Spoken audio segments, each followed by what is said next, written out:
Recipe తట్టేటి తయారు చేసే విధానం షేర్ చేయబోతున్నాను. ఇదే కొలతతో ట్రై చేయండి. తెల్లగా స్పాంజీ లాగా చాలా టేస్ట్ గా ఉంటాయండి. ఇదే కొలతతో ట్రై చేసి మీకు ఎలా వచ్చింది అనేది నాకు కామెంట్స్ లో తప్పకుండా తెలియజేయండి. ఓన్లీ చూస్తున్నారే కానీ లైక్ చేస్తున్నారే కానీ కామెంట్స్ లో అస్సలు తెలియజేస్తలేదు ఫ్రెండ్స్. తప్పకుండా కామెంట్స్ లో తెలియజేయండి. అలాగే ఇప్పటి వరకు నా ఛానల్ సబ్స్క్రైబ్ చేయని వాళ్ళు ప్లీజ్ సబ్స్క్రైబ్ చేసుకోండి. ఇది ఎలా తయారు చేయాలో చూసాను.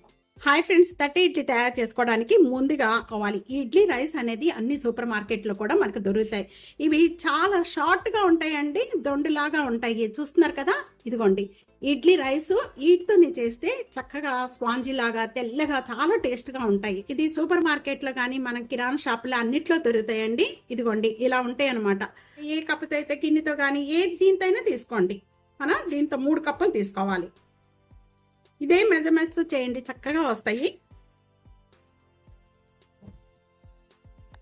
3 కప్పుల ఇడ్లీ రైస్. కప్పుతోనే 1 కప్ అనేది మినపప్పు అండి.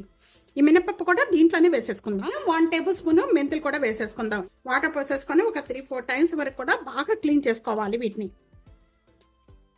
ఇలా క్లీన్ చేసుకోవడం వల్ల ఇడ్లీలు అనేది చాలా తెల్లగా వస్తాయండి.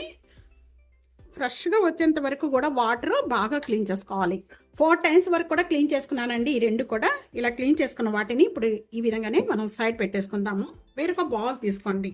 మనం ఏ కప్పుతో అయితే మినపప్పు అలాగే ఇడ్లీ రైస్ తీసుకున్నామో అదే కప్పుతో ఒక 1/2 కప్ అనేది సగ్గుబియ్యం వేసుకోవాలి. 1/2 కప్ అనేది సగ్గుబియ్యం వేస్తున్నాను. సేమ్ కప్పుతోనే 1/2 కప్ అనేది అటుకులు తీసుకోండి. ఈ అటుకులు అనేది మామూలుగా లావు అయినా పర్వాలేదు, సన్న అయినా పర్వాలేదండి. చూస్తున్నారు కదా, నేను బాగా పల్లచటి తీసుకుంటున్నాను. దీంట్లో వేసేసుకుందాం. కూడా ఈ 2 వేసేసుకోండి. ఒకే బౌల్లో వేసేసుకొని వీటిని బాగా క్లీన్ చేసుకోవాలి. ఒక 3-4 టైమ్స్ వరకు కూడా వేసి ఇవి మునిగేంత వరకు కూడా వాటర్ పోసుకోండి. చూస్తున్నారా ఫ్రెండ్స్, ఎంత వైట్గా చక్కగా వచ్చినాయిగా. ఇలా రావాలి, ఇలా క్లీన్ చేసుకోవాలి. తాగే వాటర్ అండి. ఇంకా మళ్ళీ తర్వాత ఇంకా క్లీన్ చేసుకునే అవసరం లేదు. ఇలాగా ఫ్రెష్ వాటర్ పోసేసుకొని 6 అవర్స్ ఈ 2 నానపెట్టుకోవాలి. నేను ఇక్కడ 11 o'clock అయింది ఇప్పుడు టైము. ఈవినింగ్ వరకు నానపెడతానండి. ఒక 6 గంటలు లేక 5 గంటలు నానపెట్టుకుంటే ఇదిగోండి మొత్తం బాగా నానిపోయింది. ఇంకా మనం ఇంకా క్లీన్ చేసుకునే అవసరం లేదు. ఇలా నానిపోయిన వాటిని అన్నిటిని కూడా ఇప్పుడు కొద్దిగా మనం వెటకనంటలో వేసేసుకుందాం. మీరు ఏది కన్వీనియంటో అది వేసుకోవచ్చు అండి. ఇక్కడ సగ్గుబియ్యం అటుకులు వేస్తున్నాను. తర్వాత కొద్దిగా ఈ మెత్తగా అయిపోయిన వెంటనే కూడా ఆ తర్వాత మినపప్పు అండ్ రైస్ వేసుకుందాం.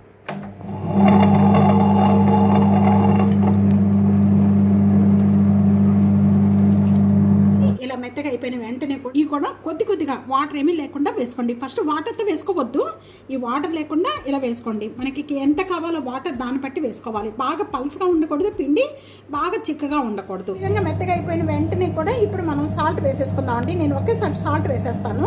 మీకు కావాలనుకుంటే కొద్దిగా తీసుకొని కూడా మనం పిండి అప్పుడు వేసుకోవచ్చు. 1 టేబుల్ స్పూన్ సాల్ట్ వేసేస్తాను.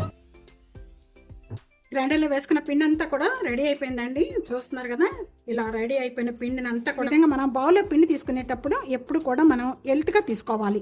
అలా హెల్త్గా తీసుకోవడం వల్ల ఏమవుతుందంటే పిండి ఓవర్ నైట్ అంతా మనం బయట పెట్టేస్తాం, మూత పెట్టేసి మార్నింగ్ కల్లా పిండి బాగా పులిసిపోయి పొంగిపోతుంది. ఇప్పుడు సమ్మర్ కాబట్టి చక్కగా పొంగుతుంది పిండి.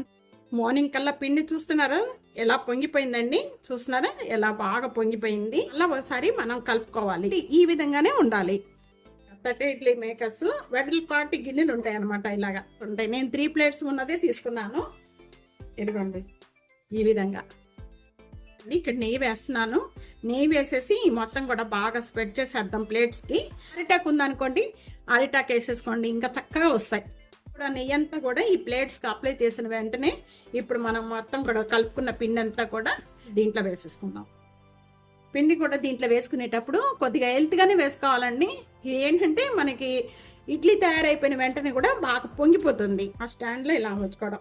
ఇప్పుడు మామూలుగా మనం ఇడ్లీ ఎలా పెట్టుకుంటారో సేమ్ దాంట్లోనే పెట్టేసుకోవడం. నేను ఎప్పుడు కుక్కర్లో పెడతానండి ఇడ్లీలు అనేది. కుక్కర్లో ఇప్పుడు మామూలు ఇడ్లీలు అయితే మనం పెట్టుకుంటే 15 minutes పెట్టుకుంటాము. ఈ మాత్రం 20 minutes పడుతుందండి టైము. ఒక 5 minutes లో ఫ్లేమ్లో పెట్టుకోవాలి, 15 minutes హై ఫ్లేమ్లో పెట్టాలండి.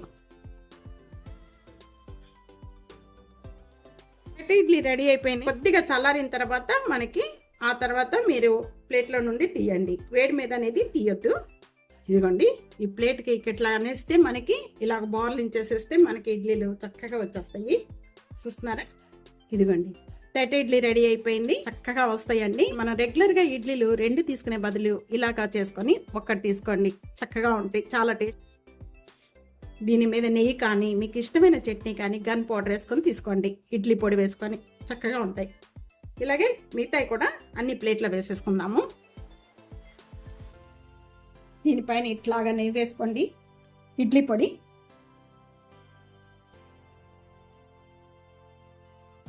థర్టీ ఇడ్లీ రెడీ అయిపోయింది. ఈ రెసిపీ ఇదే కొలతలతో ఇదే విధంగా తప్పకుండా ట్రై చేయండి. ఎలా వచ్చిందనే నాకు కామెంట్స్లో తెలియచేయండి. వీడియో నలుగురికి షేర్ చేయండి, లైక్ చేయండి, కామెంట్ చేయడం అస్సలు మర్చిపోదు ఫ్రెండ్స్. సబ్స్క్రైబ్ చేసుకోండి, ప్రక్కన ఉన్న బెల్ ఐకాన్ ప్రెస్ చేయండి. Thank you for watching.